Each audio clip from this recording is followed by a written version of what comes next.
de tantas derrotas por el orden capitalista, vemos que los cambios reales te cobran con la vida misma. Cuánta sangre ha corrido en esta injusta lucha eterna de los que abajo construyen mundos contra homicidas que gobiernan, de las clases explotadoras y su hipócrita paz armada que fomente el libre albedrío y de un disparo te lo calla, con ejércitos disfrazados de promotores de la paz que para conservar el orden social atacan a la humanidad. Ellos emplean violencia para acaparar tus recursos, exponiendo una guerra insufrible a las familias de todo el mundo por avaricia, lujos e intereses personales. ¿Cuántos niños más deben ser masacrados para ensanchar sus multinacionales? ¿Cuántos muertos, cuántos desaparecidos y encarcelados? No cambiará su regla de muerte. Hola, buenas tardes a todos. Qué bueno que vinieron. Gracias a los compas de Thor, evidentemente a los zapatistas. Para mí es un honor estar aquí, me da mucho gusto que me hayan invitado y pues obviamente estar con los maestros que quiero mucho y admiro mucho. Empiezo confesando que esta charla... bueno, perdón, voy a leer porque soy un poco enredada, entonces espero no dormirlos. Empiezo confesando que esta charla será por mi parte insuficiente. Son muchas las cosas que quisiera platicar con ustedes y esta discusión es para mí muy compleja e importante y hay muchos temas respecto al arte y la cultura que me parecen urgentes y no voy siquiera a mencionar. Incluso, si me lo permiten, me encantaría que pudiéramos entrarle en serio a estas discusiones en otro espacio y con más tiempo, pensando sinceramente que si no es por los zapatistas, es muy raro que se le dé un espacio relevante a la reflexión en torno a la cultura y las artes dentro de los movimientos sociales. Es costumbre, en cambio, que el asunto de la cultura se aborde por el Estado, las instituciones y el mercado como un botín. Incluso en organizaciones de izquierda se ve muchas veces como una mera decoración, a modo de publicidad o como un gancho para jalar a las masas. Y entonces sí, poder hablar de problemas realmente importantes que siempre son otros.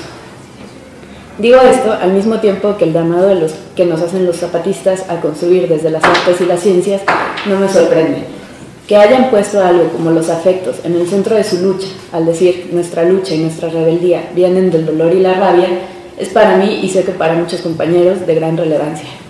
No se trata de una cursilería pequeño burguesa, es un cambio de paradigma, al menos en el mundo occidental y los movimientos de izquierda tradicionales. Los zapatistas ponen desde mi punto de vista a la vida en el centro y no a un proyecto económico político, por más revolucionario que sea. No la vida en abstracto, sino la vida concreta de los pueblos y de la tierra. Al mismo tiempo, me da alivio verlos a ustedes y saber que esta tarea es colectiva y le falta mucho, aunque ya lleva rato. La idea de una cultura o de un arte anticapitalista, por supuesto, no es una sola, ni es homogénea, no es tampoco pura, ni está exenta de contradicciones. No responde al plan de un grupo, partido u organización, sino que está construyéndose constantemente de manera inacabada por la diversidad de colectividades e individuos desde distintas geografías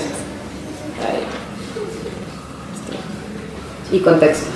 Si esperan que les diga algunas recetas o tips para hacer arte anticapitalista, temo decepcionarlos. No solo considero que no hay recetas para las prácticas culturales ni artísticas, sino que la propia definición de estos campos está en disputa y reconfiguración permanente, no solo desde la teoría, sino sobre todo desde las prácticas. Muchas de ellas invisibilizadas u otras que no se piensan bajo el término de cultura o de arte, sino de otras maneras que estaría bueno repensar en el contexto de esta crisis civilizatoria, siguiendo a Wallerstein, que es también una crisis en el campo de las artes y de la cultura, tal como las hemos entendido hasta hoy. En otras palabras, si una de las características del capitalismo es que está en constante cambio y una de las características de la situación actual de las artes y las culturas es la heterogeneidad, lucha y cambio constantes, tenemos transformaciones al cuadrado y de manera no mecánica, si recordamos la consideración que hizo Marx de que el desarrollo de las artes no es proporcional necesariamente al desarrollo de la sociedad en su conjunto. Así, parece imposible establecer o pensar un centro de pensamiento único o línea que lo suficientemente consistente como para contenerlos a todos. Tampoco voy a hacer una radiografía de prácticas artísticas y culturales anticapitalistas o algo que se le parezca. Esa sería una tarea amplia, colectiva y de organización pendiente, de la cual considero el mejor ejemplo de ello sería el recorrido que hizo la otra campaña a lo largo y ancho de este territorio llamado México y que los tercios medios o medios libres han publicado y sistematizado para cualquiera que los quiera ver, aunque seguro faltarían actualizaciones por los años que han pasado. Así que si quieren tener una idea de lo que está pasando en el mundo, les recomendaría no solo que se quedaran con la universidad, lo que dicen los medios, las instituciones o las redes sociales sobre el arte y la cultura, y se den una vuelta por los rincones del país o del mundo, según su bolsillo, para verlas por ustedes mismos. Si les pasa que alguien les quiera dar una fórmula respecto al arte y la cultura anticapitalistas, lo único que puedo recomendar es que sospechen de lo que les diga. Y si les queda duda, lo pongan a prueba, porque probablemente tenga otras intenciones. Empezaré pues por la cultura. La cultura, como ustedes ya lo saben, no es una secretaría con sus proyectos y programas estatales, ni el arte con sus museos, ni el espectáculo con sus reflectores, o un mero pasatiempo. Desde niños se nos ha dicho que la cultura es importante, pero a veces no queda claro si se trata de un negocio, una distracción para que no hagamos cosas aún más importantes, un privilegio de ricos, la legitimación simbólica de órdenes de dominación, una forma decadente del nacionalismo de Estado, o qué chingados es. Tiene todo el sentido que nos encontremos en un semillero que se plantea el cultivo de una crítica en el pensamiento y una práctica crítica frente a la idea capitalista. La reproducción de la existencia social no solo implica las condiciones de la supervivencia o reproducción meramente material, sino un sentido para esa sociedad, un sentido en sus relaciones y en su forma específica de reproducirse que desbordaría o sobrepasaría la pura reproducción del animal humano. Es decir, no solo producir comida, sino cierto tipo, mediante ciertas maneras específicas de hacer o de dejar de hacer. Para varios antropólogos y filósofos, esta forma de reproducción y sus sentidos llega a ser en la vida humana más importante que su mera reproducción. Se trata, pues, no solo de poder trabajar para sobrevivir, sino hacerlo de determinada manera. No solo comer para sobrevivir, sino hacerlo en determinadas condiciones y no otras. No solo hacerlo de la manera más eficiente en términos productivos, sino de aquella que tenga sentido y reproduzca la identidad propia de una comunidad. La cultura, pues, tiene que ver con la identidad de las comunidades desde estas formas de hacer. Es el cultivo de esas formas, y es lo que le da especificidad o identidad a cada comunidad, desde la lengua, las formas del disfrute, de producir, de hacer un enterramiento, de intercambiar, incluso de hacer la guerra y en la forma de defender esas mismas formas. Desde su sentido, es decir, no responde precisamente a la manera más eficaz en términos de reproductibilidad material. La dignidad, como forma irrenunciable de vida y de lucha, podría pensarse como una forma cultural que hemos heredado de los pueblos, una forma que seguramente para muchos no es la manera más eficiente o lógica de vivir, pues puede incluso poner en riesgo la propia vida. Así la cultura, desde su constitución, al tomar una distancia respecto a una productibilidad meramente utilitaria, tendría la capacidad de mirarse a sí misma, una capacidad crítica. Según la definición anterior de cultura, en la lógica capitalista, la cultura no sería propiamente cultura, si está dirigida a la acumulación del valor. Sería más bien una especie de forma ideológica dirigida a la economía. Sería no una distancia crítica, sino una forma de subordinación. La dimensión cultural de aquellas mercancías que se venden como cultura estaría siguiendo términos de Marx en el valor de uso, en el sentido identitario de ese valor de uso, y no en el valor de cambio.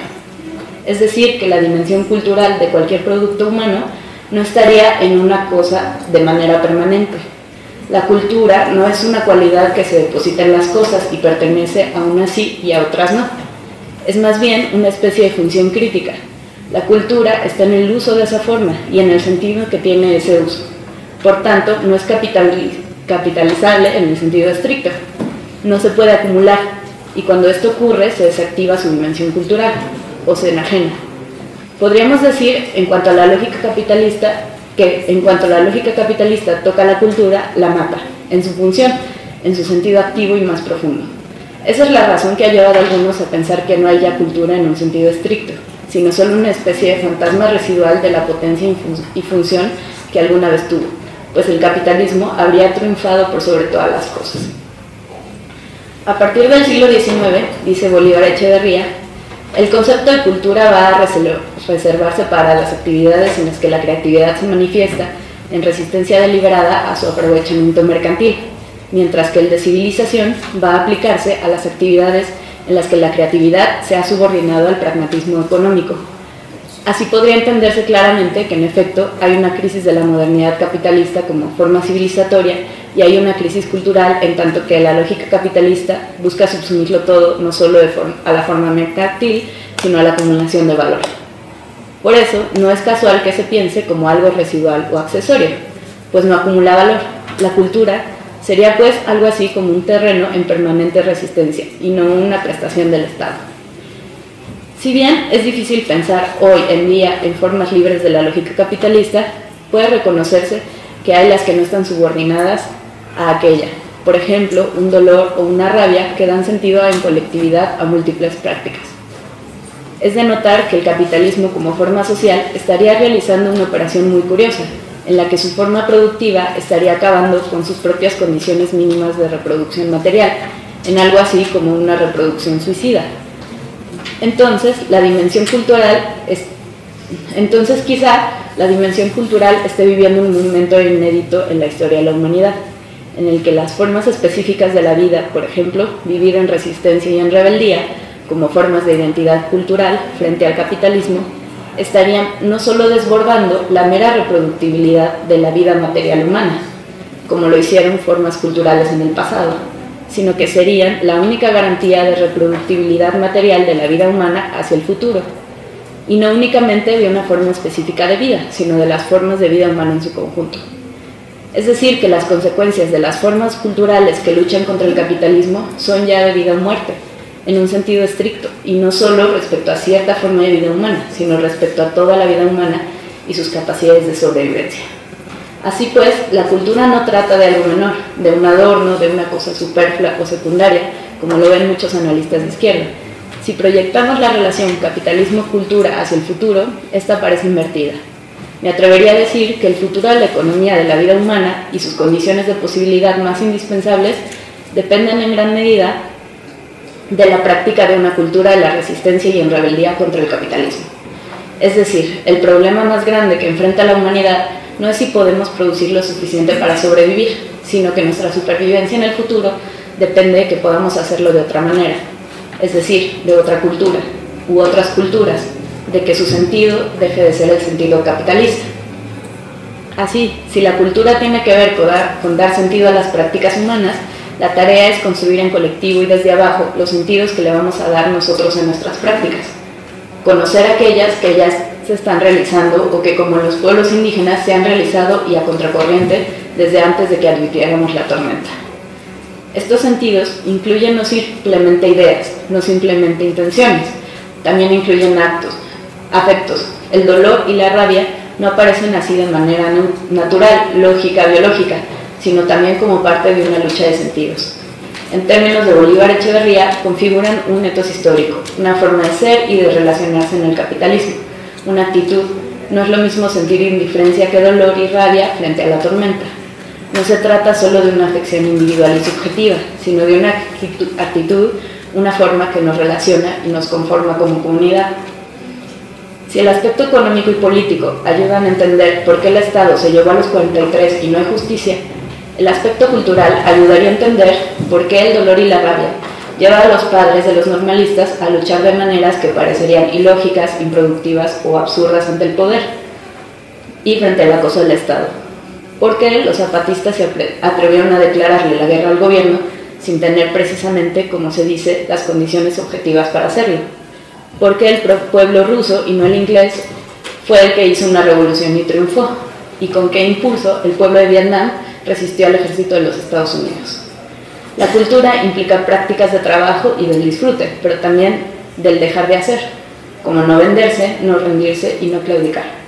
Del cuidado, del cual se habló en el seminario en San Cristóbal, formas y sentidos del vivir y del morir. El capitalismo nos dice que el único sentido de la vida y de sus formas es la acumulación de valor, es decir, estar muerto en vida, como decía Marx. En cambio, los zapatistas, en su cultura por la vida, nos han mostrado algo tan radical como que es posible desafiar a la muerte que nos impone el capitalismo, que el sentido de la muerte puede ser la vida, y así la muerte del profesor Galeano no se puede decir que es una muerte sin más, sino una forma de seguir viviendo de otra manera. Parecería entonces que la cultura sería por definición radical una especie de enemigo natural del capitalismo. Vayamos ahora a las artes. A diferencia de la política, bueno, esta es una cita de una carta que escribió el subcaliano a Villoro. Okay. A diferencia de la política, el arte entonces no trata de reajustar o arreglar la máquina, hace en cambio algo más subversivo e inquietante. Muestra la posibilidad de otro mundo. Ahí acaba la cita. Hay una idea de que el arte es capaz de influir y cambiar la conciencia de las personas, transformar su subjetividad. Esta idea se sostiene a grandes rasgos bajo dos mecanismos o dos ideas distintas sobre las funciones del arte. Uno en el que el arte llevaría una especie de mensaje a su público, usándola como algo así como un medio, y esperaría que el público, al exponerse a este mensaje, cambiaría su conciencia. Y otra en la que el artista transformaría o alteraría aspectos del mundo, alterando en consecuencia las condiciones de su mundo y con ello la relación del público con él, cambiando como consecuencia al público y su relación con el mundo, de ida y vuelta. Las artes no son pura ideología, también son formas de producción, material y de sentido, y también alteran la sociedad desde este aspecto. En ese sentido, considero, junto con Walter Benjamin, que la principal tarea del artista revolucionario no está en realizar una producción que hable de la revolución, que aborde términos políticos, ni siquiera está en que la obra represente, y aquí la palabra es importante, los intereses de las clases oprimidas. Eso lo hace la política de mejores maneras, y en ese sentido el arte estaría reducido a su mera estetización. Aun si el artista tiene buenas intenciones o milita en una organización social o utiliza medios de producción tradicionales o manuales, no nos confundamos tampoco en pensar que el proceso de producción capitalista se limita a un proceso tecnológico determinado. No se es anticapitalista porque se hagan cosas a mano, ni se deja de hacerlo porque se hagan de forma digital, ni siquiera porque se produzca en colectivo o como individuo, porque se venda o no la obra de arte realizada. Se trata pues de afectar todo el proceso productivo y la socialización de las fuerzas. La relación de la obra de arte con el poder no depende solo ni principalmente de su nivel de representación, es decir, de cómo el arte representaría o no los intereses del poder, sino en su funcionamiento como dispositivo relacionado o dentro de otros dispositivos y cómo afecta todo el proceso de producción y la vida social, a partir también de las sensaciones, construcción de subjetividad y transformación del aparato productivo y sus sentidos. Algunos ejemplos de ello problematizarían la relación del arte con las instituciones, las formas de exhibición y consumo, sus circuitos de circulación, la curaduría, las galerías, los museos, la calle, la especulación y la forma en la que el arte se privatiza o no, etc. Ya nos había advertido Benjamin en 1934 que el aparato capitalista tiene la capacidad de asimilar cualquier cantidad de temas, ilustraciones o representaciones revolucionarias. Mientras la idea del arte se limite a la representación o expresión creativa de un contenido revolucionario y ese siga siendo el sentido que se le da en nuestras prácticas artísticas, no veremos resultados distintos, sino nuevas cabezas de la hidra que se suman. Para Benjamin, la tarea del artista revolucionario estaría en cambio en ampliar el proceso de producción, mejorarlo y socializarlo, hacer actor al espectador, entregando así a las clases oprimidas los medios de producción con los que cuenta y con que transformar el mundo. Benjamin reflexionó bastante en torno a esto y el potencial de la técnica en la producción artística. Lamentablemente el asunto es mucho más complejo y está lleno de contradicciones que no vamos a poder desmenuzar ahorita. En México y en la actualidad, ser artista implica, solo con excepción de muy reducido número de individuos, que vas a trabajar pero no te van a pagar, porque al tener el privilegio, entre comillas, de hacer lo que te gusta, el artista como trabajador no necesitaría recibir remuneración alguna, y la satisfacción espiritual de realizarlo sería suficiente. Incluso hay quien piensa que deberíamos agradecer que no nos pagaron por un trabajo del cual se benefician tanto un circuito de mercado como instituciones estatales y privadas, pues eso ensuciaría el carácter puro del artista y enviciaría el arte por beneficios económicos. El llamado privilegio de hacer arte, o su carácter supuestamente puro o espiritual, sería la máscara que encubre la precarización del trabajo y la explotación que en realidad ocurre de manera no muy distinta a otras formas de producción intelectual, con la excepción de que el arte tiene en el mercado una relación particular con la especulación, pues al no ser objetivo el criterio con el cual el arte tendría criterios propios de valoración con un equivalente monetario, su precio se traduce más o menos en el que alguien esté dispuesto a pagar por él. Así, es frecuente que coleccionistas, empresarios, etc., se compren y vendan piezas entre sí simplemente para subir los precios.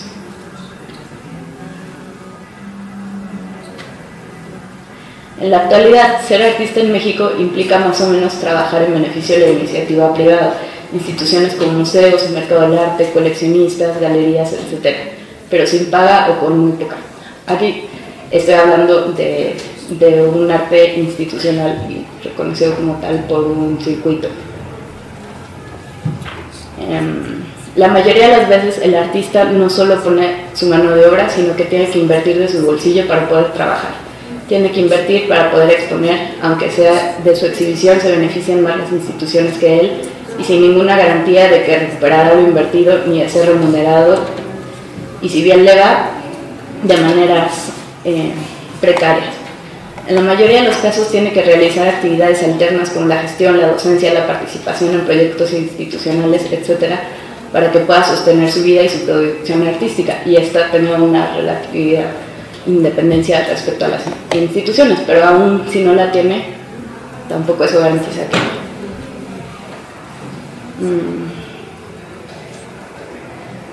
para que pueda sostener su vida. Además, como algunos lo reconocen, no reconocen en el arte un trabajo, pues menos se reconocerán sus derechos laborales. En este momento, más que intentar compartirles o visibilizar algunas prácticas concretas en las artes que van a corriente de esta especie como de tendencia que les estaba contando, que serían como artes anticapitalistas o algo así, voy a intentar dar unas cuantas ideas que me parece podría abonar sobre esta idea de mostrar la posibilidad de otro mundo. Espero que esto no les resulte como sacado de un libro de autoayuda, porque sí está basado en prácticas cotidianas. Atreverse a pensar otro mundo es un pequeño pero importante acto de rebeldía. Si algo he aprendido de mi práctica como artista que les quisiera compartir en este momento es que el ejercicio de imaginar otras formas, maneras de ver, de relacionarnos y de vivir es un ejercicio necesario y no solamente divertido, sino que también es insuficiente. La imaginación como práctica no solo deja ver al que imagina formas nuevas, pone de manifiesto que las formas y cánones que rigen nuestra vida y las formas capitalistas son chafas, por decirlo lo menos. Sin embargo, lo hace de una manera un poco fallida y más bien incompleta, en el sentido de que no ha sido puesto a prueba. El proceso de hacer arte sería para mí algo así como no solo poner a prueba la imaginación, sino generar otra aún más potente y realizarla, darle una forma a la realidad, darle formas concretas por medio del sonido, del color, de los objetos, de las palabras, de las propias relaciones sociales. En el proceso de materializar o hacer algo, la imaginación y sus fallas o estos huecos se hacen evidentes si uno necesita con un plan preconcebido, con unos prejuicios o ignorancias que tenía sobre la forma de arte que iba a hacer. Seguramente entonces la pieza resultará fallida. Es casi inevitable que ocurra entonces una transformación que modifique la forma meramente imaginaria y la haga posible volviéndola así algo revelador, algo que no estaba ahí antes ni siquiera en la imaginación o en el deseo. Por eso es como una dialéctica entre forma e imaginación, entre forma e idea, y por eso pienso que en el arte no se puede separar el pensamiento del hacer, la reflexión de la sensación, siendo así una forma de pensar al mismo tiempo que de dar forma. No es como si se transformara todo el mundo, quizá solo se altere un pequeño aspecto de él, pero esa afección, esa alteración puede tener consecuencias insospechadas en el público y en demás relaciones del mundo. Por eso el arte puede relacionar lo que no estaba relacionado, ahí donde la lógica y el orden social establecen que no hay un vínculo, que no hay sentido, demuestra o más bien construye o crea una relación donde no la había. Luego es necesario que otros lo vean, que lo reconozcan en la realidad, que se sociabilice. No hay arte para un individuo, siempre el arte es colectivo o social. Se necesita de otro que lo vea, que se relacione con él, que haya una afectación. El arte, aunque sea de élite, depende de otro que lo vea y lo reconozca. Creo que las maneras en que somos capaces de transformar el mundo y a nosotros mismos no somos siquiera capaces de imaginarlas tal y como podrían ocurrir en la realidad, pues se definirían no solo por nuestras intenciones, ideas, capacidades actuales y deseos, sino por la materialidad misma del mundo y nuestra manera de adaptarnos a esa materialidad concreta, generando nuevas capacidades.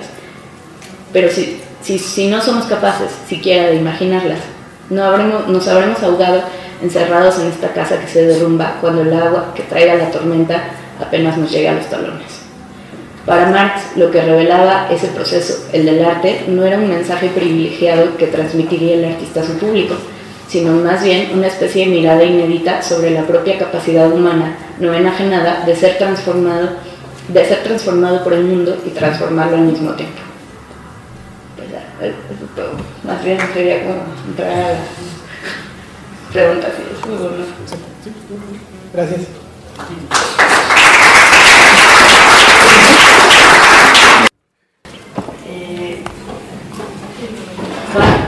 Bueno, solo quería decir a la compañera que hizo la primera pregunta, que, bueno, desde mi perspectiva, aparte de la tarea de estas mesas, no solo de estas, sino del semillero, tiene que ver con preguntas específicas, como de cómo estamos viendo lo que está pasando y qué es lo que se viene.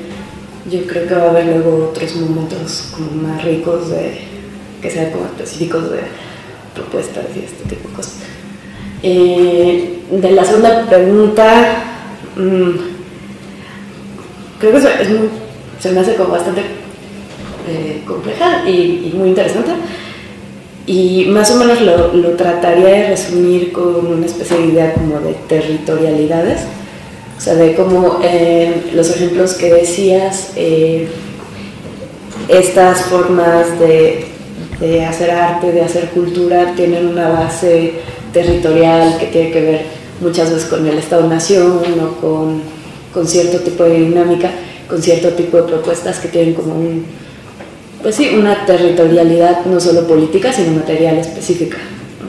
Y las de ahora yo creo que han cambiado, ya no son tanto territorios que están definidos como Estado-Nación, sino como incluso, o sea, no sé si se le podría llamar un territorio a redes sociales, calle, obviamente está todo esto cruzado por, como decías, muchos factores, ¿no? Los movimientos no son como heterogéneos, o sea, como de clase, de género, de todo esto está cruzado, pero creo que sí tiene que ver como con una práctica diferente de ciertos territorios, y estas, o sea, por ejemplo, en la idea de que de la multitud, que de pronto se conjuga y actúa y luego se dispersa, exacto. El tipo de arte y cultura que ocurre y que se construye es como en ese momento, como con esos límites, ¿no? Y así, o sea, en el caso de los compas zapatistas, pues es muy distinto, porque ellos tienen tierras, tienen un territorio, tienen los caracoles, y entonces funciona un poco a partir de esto. Ya, así un poco. Yo voy allá, desde esta ciudad, encontrar la resistencia contra el orden mundial. Yo voy allá, desde cada ciudad, que se sumen las conciencias a un nuevo despertar, y crear, cimentar y enseñar formas revolucionarias y hacer nuestra realidad. Yo voy allá, yo nací para luchar, vengan todos cuantos puedan, mis manos vistas están. Una verdadera economía no reduce las necesidades, crea oportunidades y formas de erradicar las desigualdades. Merecemos vivir dignamente en base a nuestra conciencia, luchemos por vivir dignamente, conformarse no es la idea. Yo.